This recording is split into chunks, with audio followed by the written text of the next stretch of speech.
So where did we leave off? Yeah, Howard Schultz was at Xerox, killing it in sales but still feeling stuck. Then one day, in 1981, his company sent him to this tiny coffee shop in Seattle called Starbucks. Now, at that time, Starbucks wasn't the global vibe we know today. It was just a small store selling coffee beans and brewing gear. But when Howard walked in, bro, he felt it. The smell, the culture, the energy, something hit different. He was like, yo, this isn't just coffee. This is an experience. He started hanging out with the Starbucks founders and pitched them a wild idea. Let's make coffee shops like in Italy, where people sit, chill, talk, and enjoy espresso. But the founders, they were like, nah bro, we just sell beans. We're not into that. Howard didn't quit though. He was like, fine, I'll do it myself. So in 1985, he started his own spot called Il Giornale, a fancy name. But the idea was simple: serve premium, Italian-style coffee and make people feel good. And guess what? It worked. People loved it.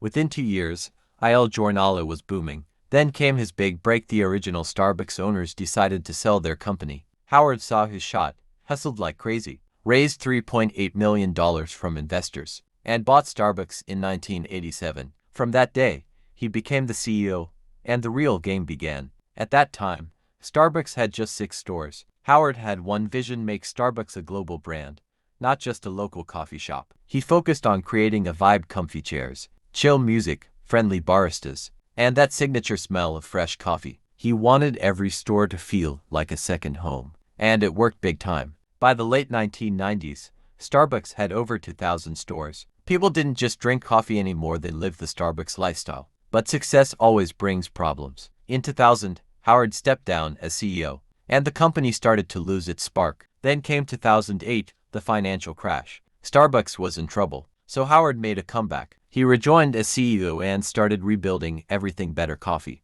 new flavors, online ordering, loyalty programs, and even ethical sourcing to support coffee farmers. Basically, he saved Starbucks all over again. Fast forward to today, Howard Schultz is worth billions. He turned a small Seattle coffee shop into a global empire with over 35,000 stores in 80+ countries. And you know what's dope? Even after all that success, he still talks about where he came from. He says, success isn't about the money. It's about creating something that inspires people. From a broke kid in Brooklyn to a global icon, Howard Schultz proved that your background doesn't define you, your grind does.